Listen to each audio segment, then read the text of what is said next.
কলকাতা থেকে মাত্র ১৩ ঘন্টার জার্নি পার করে পৌঁছে যাওয়া যায় ভাইজ্যাগে, যেখানে পাহাড় ও দিগন্ত বিস্তৃত সমুদ্রের মেলবন্ধন পর্যটকদের আকর্ষণ করে সারা বছর। বঙ্গোপসাগরের উপকূলে পূর্বঘাট পর্বতমালার মধ্যে অবস্থিত ভাইজ্যাগ একটি জনপ্রিয় পর্যটন কেন্দ্র।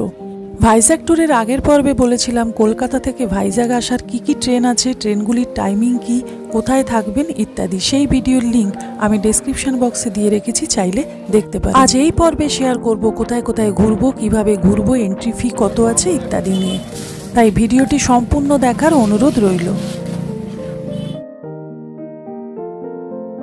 আগের পর্বে শেয়ার করেছিলাম হোটেল কেনিলওয়ার্থে রুমগুলো কেমন, ভাড়া কেমন, সব কিছু নিয়ে, আর বলেছিলাম রুমের সাথে ব্রেকফাস্ট ইনক্লুডেড ছিল। আজ সেই ডাইনিং হলটাও আপনাদের ঘুরে দেখাবো। আগেই বলেছিলাম হোটেল মাই স্পেস কেনিলওয়ার্থ শহর থেকে একটু দূরে, ভীষণ ভালো পরিবেশ, নিরিবিলি হোটেল এবং হোটেলের রুমগুলি বেশ ভালো। রুম ভাড়া পার ডে ৩,০০০ টাকা, তার সাথে ব্রেকফাস্ট ইনক্লুডেড। তবে ভাড়া অনুপাতে হোটেলটা আমার কাছে বেশ হাইফাই মনে হয়েছে, বেশ ভালোই লেগেছে। কেউ যদি শহর থেকে দূরে থাকতে চান বা কোলাহল মুক্ত পরিবেশে থাকতে চান, তাহলে এই হোটেলটি তাদের জন্য পারফেক্ট। ডাইনিং হলটা হোটেলের একদমই টপ ফ্লোরে, বেশ সুন্দর কাঁচ দিয়ে ঘেরা এবং অনেকটা বড় জায়গা নিয়ে।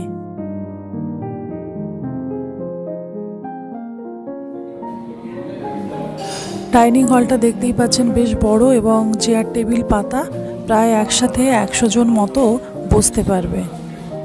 খাওয়ার সাজানো আছে, আর ব্রেকফাস্টে এই খাওয়ারের অপশানও প্রচুর।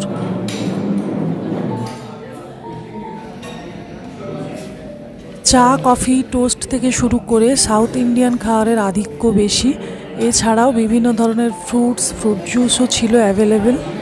আমি পছন্দ মতো খাবার নিয়ে বসে পড়েছি। আজ হোটেলে আমাদের দ্বিতীয় দিন এবং ব্রেকফাস্ট সেরে আমরা সাইট সিইংয়ে বেরোবো।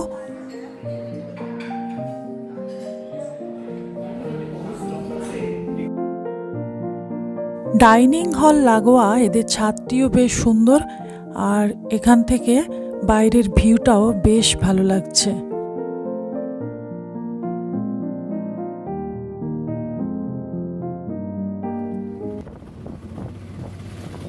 ব্রেকফাস্ট সেরে বেরিয়ে পড়েছি ইয়ারাডা বিচের উদ্দেশ্যে।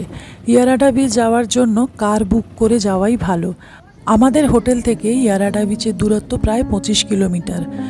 বেশ কিছুটা রাস্তা অটোতে আসার পর আমরা বাস ধরে নিয়েছিলাম ইয়ারাডা বিচে যাওয়ার জন্য, কারণ বেশিরভাগ অটোই পাহাড়ি রাস্তা দিয়ে ইয়ারাডা বিচে যেতে চায় না।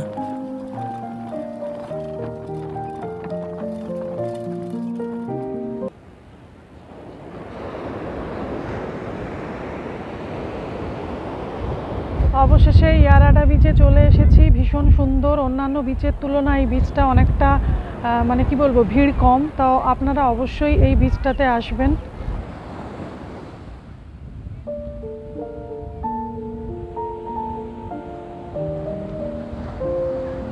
ভাইজ্যাগের ইয়ারাডা বিচ এমন একটা বিচ যেখানে আসতে গেলে পাহাড়ি আঁকাবাঁকা রাস্তা পেরিয়ে আসতে হয়। যারা নিরিবিলি পছন্দ করেন তাদের জন্য এই সি বিচ একদম পারফেক্ট। দিগন্ত বিস্তৃত সমুদ্র এবং তাকে ঘিরে ছোট পাহাড়, সিনিক বিউটি অপূর্ব। ইয়ারাডা বিচের কাছেই আছে একটা কার পার্কিং, আমরাও এখানে এসেই নেমেছিলাম। আর এখানে ছোট ছোট খাবারের দোকান বসেছে।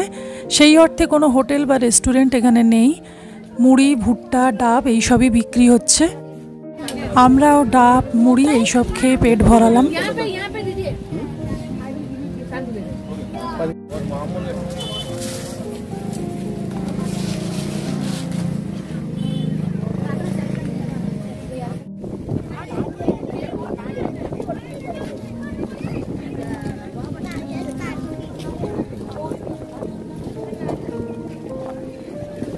বিচের ধারে ধারে ছাউনি দেওয়া বেশ কয়েকটি বসার জায়গা আছে।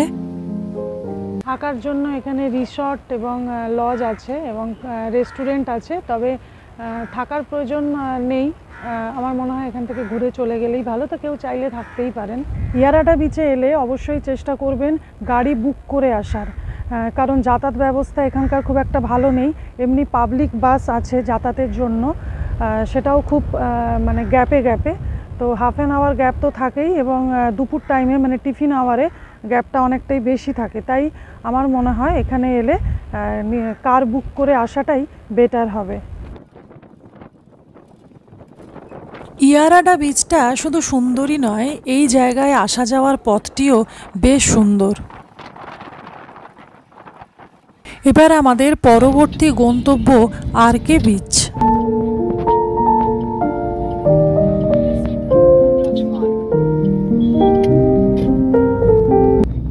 ইয়ারাডা বিচ থেকে আরকে বিচে আসতে সময় লাগলো 1.5 ঘন্টা মতো। আর এই হলো আরকে বিচের কাছে বাস স্ট্যান্ড।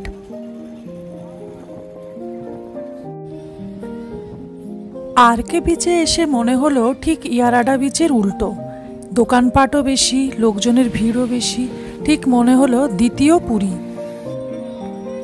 বিচে একটা টয়লেটও আছে দেখতে পাচ্ছি।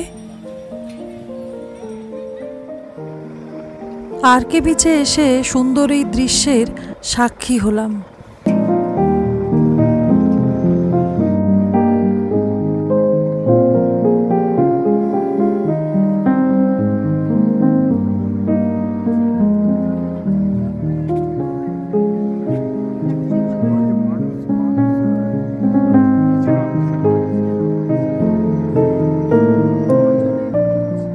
দেখেই বুঝতে পাচ্ছেন আরকে বিচ বেশ জমজমাট এবং কোলাহলপূর্ণ।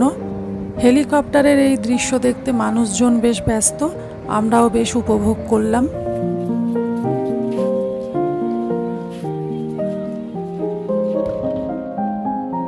আর এখানে আছে প্রচুর হোটেল, দেখতেই পাচ্ছেন। আরকে বিচে রাস্তার ধারে প্রচুর হোটেল। বেশিরভাগ পর্যটক এই আরকে বিচে এসে থাকতে পছন্দ করেন, তো চাইলে আপনারাও থাকতে পারেন। আমি কিছু হোটেলের কন্ট্যাক্ট নাম্বার ডেসক্রিপশন বক্সে দিয়ে রাখবো। এবার দেখে নেব আরকে বিচে অবস্থিত মৎস্যদর্শিনী। টিকিট কেটে নিলাম। টিকিটের মূল্য পার হেড 100 টাকা।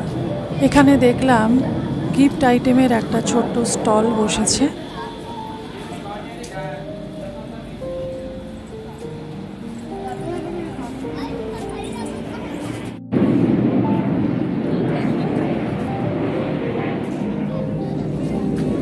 ওই যে দেখা যাচ্ছে সমুদ্র, মাঝখানে রাস্তা, আর রাস্তার এপাশেই হচ্ছে মৎস্যদর্শিনী। প্রবেশ পথটি ডলফিনের হাঁ, বেশ সুন্দর।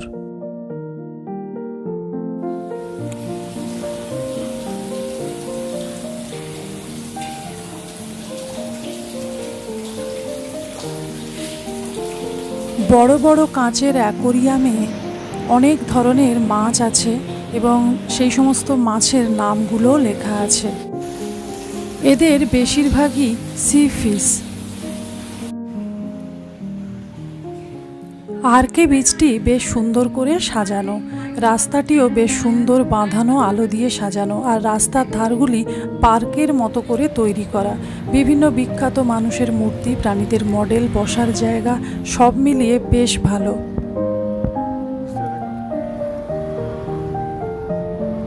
এবার দেখব আরকে বিচে অবস্থিত সি হ্যারিয়ার মিউজিয়াম।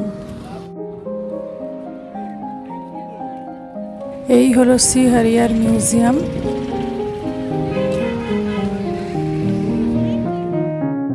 এই মিউজিয়ামে টিকিটের মূল্য পার অ্যাডাল্ট 70 টাকা এবং পার চাইল্ড 40 টাকা। কিন্তু দুটো মিউজিয়াম একসাথে দেখলে পার অ্যাডাল্ট পড়বে 100 টাকা, চাইল্ডদের পড়বে 60 টাকা, এবং 3টে মিউজিয়াম একসাথে দেখলে পার অ্যাডাল্ট পড়বে 140 টাকা এবং চাইল্ডদের জন্য পড়বে 80 টাকা। আমরা যেহেতু এই মিউজিয়ামের সাথে এয়ারক্রাফট মিউজিয়ামটাও দেখব, তাই টিকিট কেটেছি 100 টাকার।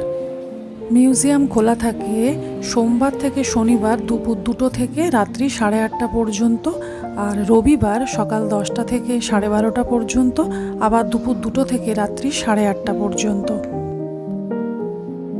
স্বাধীনতার আগে ভারতীয় নৌবাহিনী রয়্যাল ইন্ডিয়ান নেভি নামে পরিচিত ছিল। স্বাধীনতার পর উপকূল রাজ্যের সাবমেরিন সহ সব ধরনের জাহাজ ভারতীয় নৌবাহিনীর সাথেই আছে। সি হ্যারিয়ার একটি ফাইটার জেট বিমান, যার নৌবাহিনী আক্রমণ ও তথ্য সংগ্রহ করার জন্য ব্যবহার করা হতো।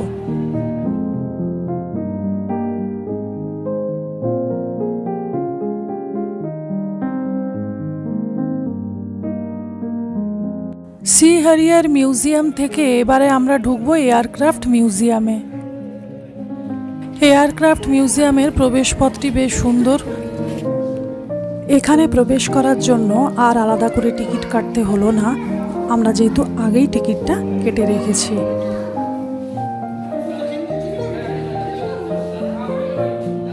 মিউজিয়ামটিতে অনেকগুলি জোন আছে, যেমন আমরা এখন ঢুকছি ইকুইপমেন্ট জোনে।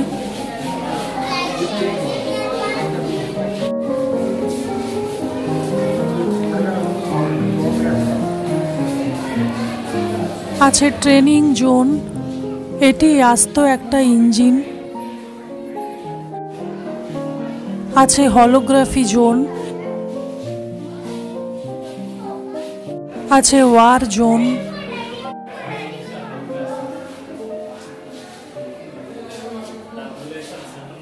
আছে অ্যাওয়ার্ড জোন। যারা অ্যাওয়ার্ড পেয়েছিলেন তাদের ছবি দিয়ে নাম দিয়ে এখানে এই জোনটি তৈরি করা হয়েছে।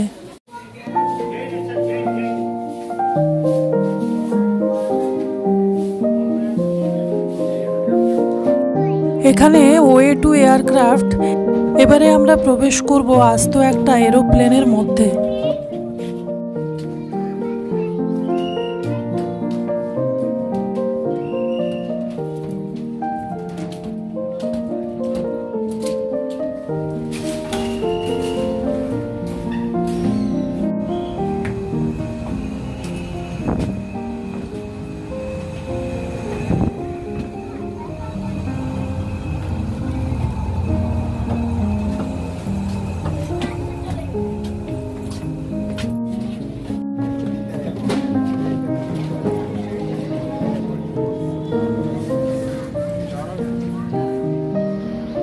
এয়ারক্রাফট মিউজিয়াম থেকে চলে এলাম সাবমেরিন মিউজিয়ামে।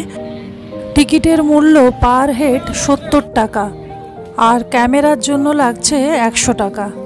আপনারা যারা ভাইজ্যাগে এসে আরকে বিচে বা আরকে বিচের কাছাকাছি থাকবেন তারা একই দিনে এই সবকটি জায়গা ঘুরে দেখে নিতে পারবেন পায়ে হেঁটে।